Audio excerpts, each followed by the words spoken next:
Have you seen this interview? Sakina Kamwendo of the SABC was speaking to a German professor, Professor Thomas Hausen, and what he said was very explosive. Let's just listen. Thomas Hausen, your opening words were that Ramaphosa, the dream candidate of the EU in 2017, has reached his sell-by date. So he was the dream candidate. Why? Because he was believed to be a successful businessman. People didn't look exactly at the performance of his businesses. They didn't realize what role he played in the downturn of Lonmin, where a share price of maybe £10 fell to 10 pence. They didn't look at Chanduka. They didn't look at actual performance. They were hoping that a pragmatist, in a way a social democrat, would tame the transformation energy of the ANC. So that was the hope. That's why the West supported very strongly the Ramaphosa candidature, even financially. A lot of money was raised in London to help him win the nomination at the ANC conference at the time. But he hasn't fulfilled the promises. The Eskom situation, the power situation has got worse. The national railways during his term were destroyed. There are basically no more national railways. Petrosa is as bankrupt as Eskom. And so we can carry on. The state-owned enterprises are ruined. Of course, Minister Pravin Gordhan should probably be the first one to answer for that.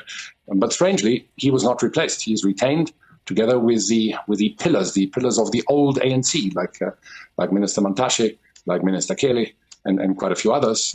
So he says three things. Number one, that Cyril Ramaphosa was not a successful businessman. He says that he depreciated the share price of Lonmin, depreciated the share price of Chanduka, meaning basically that nobody should have expected him to be able to turn things around for South Africa.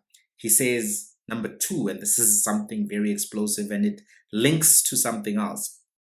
He said that Cyril Ramaphosa had the support, financial support of the EU.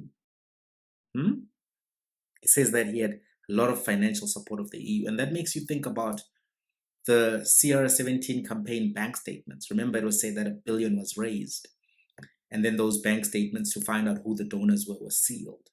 But he goes on, or he doesn't go on actually. Let's go back a little bit to that point around financial support of the European Union. He also says lots of money was raised in London. Lots of money was raised in London. What is the significance of London? London is the headquarters of a company that is called Globelec. Globelec is the leading majority, company in what is known as the ICAMVA consortium. The ICAMVA consortium is a group of 4 companies consisting of Mainstream Renewable Energies, Globelec, African Rainbow Minerals and Energy, and H1 Holdings, which are winning all of the tenders. They are preferred bidders for IPPs in relation to the production of solar and wind power stations. Globelec is owned by the Colonial Development Corporation. Colonial Development Corporation. And this is a corporation that was basically founded by the British government as their investment arm to make profits. And over decades, they have done a lot of projects in Africa for the express purpose of making profit for Britain. That may explain why President Cyril Ramaphosa had to go meet up with King Charles last year.